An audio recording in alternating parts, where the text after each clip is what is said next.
Namun, saya melihat adanya unjuk rasa penolakan Undang-Undang Cipta Kerja yang pada dasarnya dilatar belakangi oleh disinformasi mengenai substansi dari undang-undang ini dan hoax di media sosial.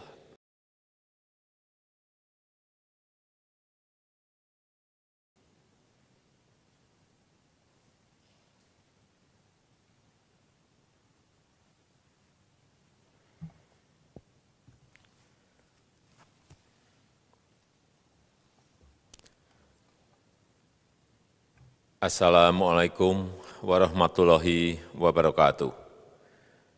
Bapak, Ibu, saudara-saudara sebangsa setanah air, pagi tadi saya telah memimpin rapat terbatas secara virtual tentang Undang-Undang Cipta Kerja bersama jajaran pemerintah dan para gubernur. Dalam undang-undang tersebut terdapat 11 klaster yang secara umum bertujuan untuk melakukan reformasi struktural dan mempercepat transformasi ekonomi. Adapun klaster tersebut adalah urusan penyederhanaan perizinan, urusan persyaratan investasi, urusan ketenagakerjaan, urusan pengadaan lahan, urusan kemudahan berusaha, urusan dukungan riset dan inovasi, urusan administrasi pemerintahan, urusan pengenaan sanksi, urusan kemudahan pemberdayaan dan perlindungan UMKM, urusan investasi dan proyek pemerintah, serta urusan kawasan ekonomi.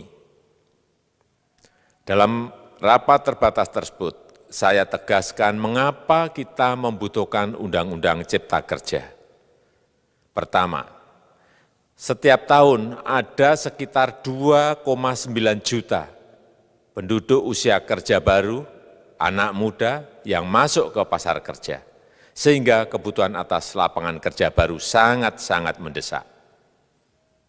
Apalagi di tengah pandemi, terdapat kurang lebih 6,9 juta pengangguran dan 3,5 juta pekerja terdampak pandemi COVID-19.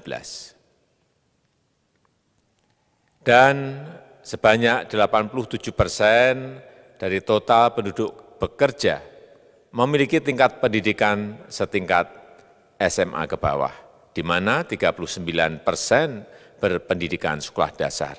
Sehingga perlu mendorong penciptaan lapangan kerja baru, khususnya di sektor padat karya. Jadi, Undang-Undang Cipta Kerja tujuan untuk menyediakan lapangan kerja sebanyak-banyaknya bagi para pencari kerja serta para pengangguran. Kedua, dengan Undang-Undang Cipta Kerja akan memudahkan masyarakat, khususnya usaha mikro kecil, untuk membuka usaha baru. Regulasi yang tumpang tindih dan prosedur yang rumit dipangkas. Perizinan usaha untuk usaha mikro kecil (UMK) tidak diperlukan lagi, hanya pendaftaran saja. Sangat simpel. Pembentukan PT atau perseroan terbatas juga dipermudah.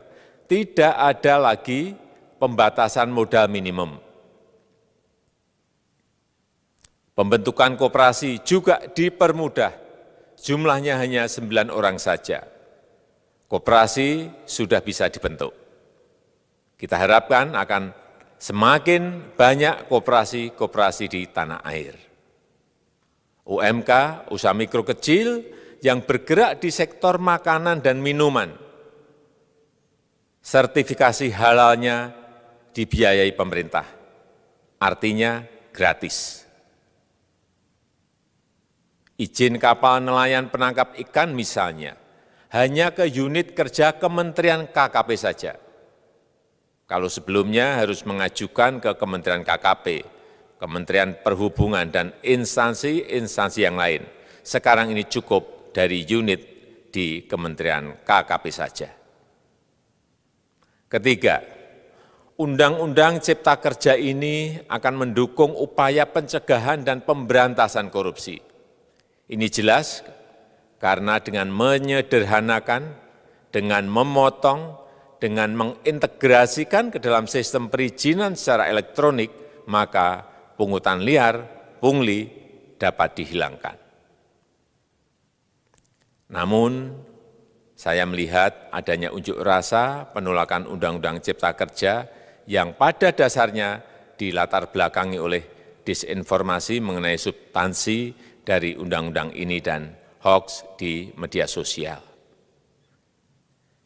Saya ambil contoh, ada informasi yang menyebut tentang penghapusan UMP, upah minimum provinsi, UMK, upah minimum kota kabupaten, UMSP, upah minimum sektoral provinsi.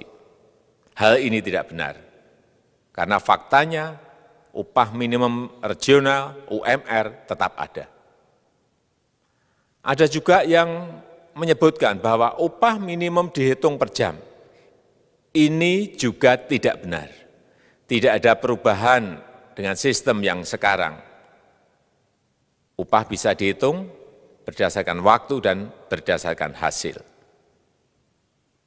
Kemudian adanya kabar yang menyebutkan bahwa semua cuti sakit, cuti kawinan, cuti khitanan, cuti baptis, cuti kematian, cuti melahirkan, dihapuskan.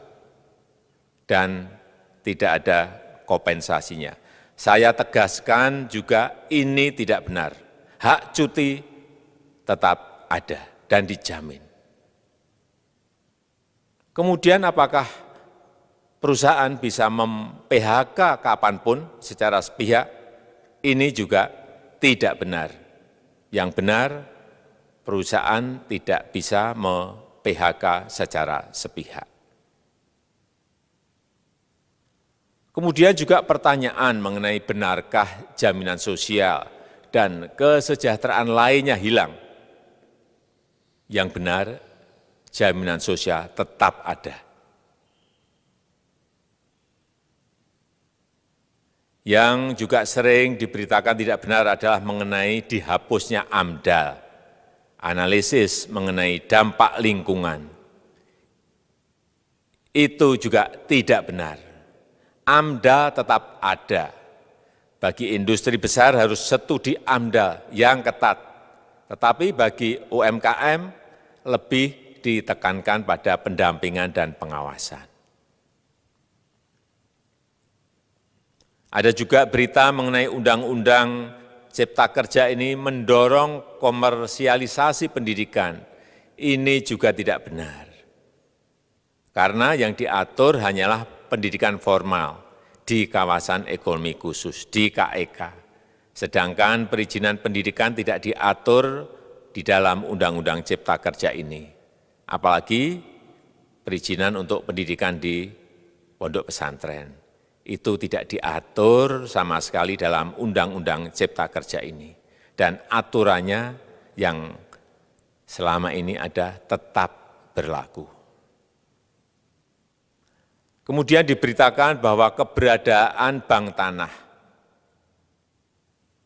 Bank tanah ini diperlukan untuk menjamin kepentingan umum, kepentingan sosial, kepentingan pembangunan nasional, pemerataan ekonomi, dan konsolidasi lahan serta reforma agraria.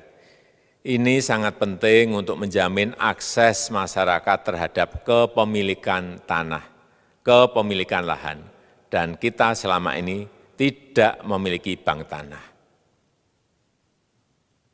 Saya tegaskan juga bahwa Undang-Undang Cipta Kerja ini tidak melakukan resentralisasi kewenangan dari pemerintah daerah ke pemerintah pusat. Tidak ada.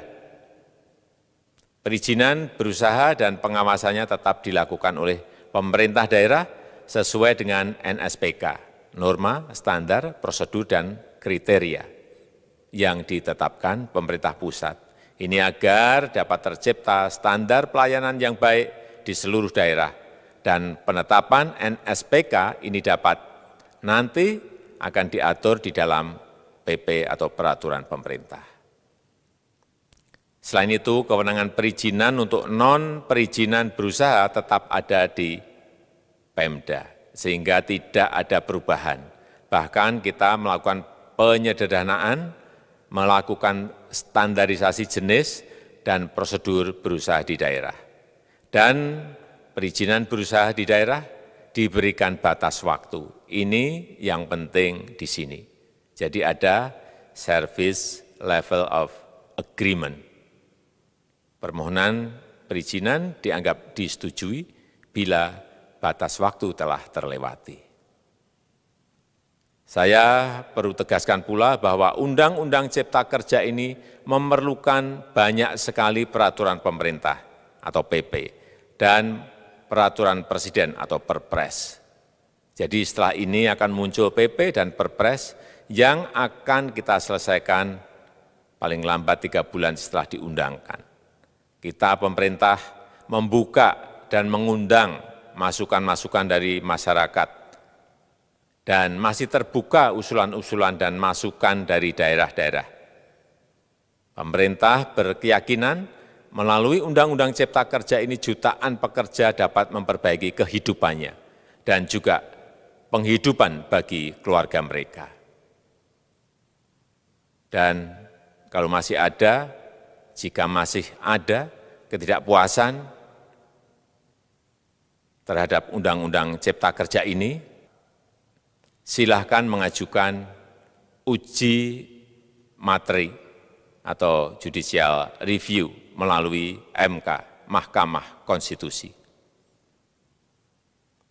Sistem ketatanegaraan kita memang mengatakan seperti itu. Jadi, kalau masih ada yang tidak puas dan menolak, silahkan diajukan uji materi ke MK. Saya rasa itu yang bisa saya sampaikan pada kesempatan yang baik ini. Terima kasih. Wassalamualaikum warahmatullahi wabarakatuh.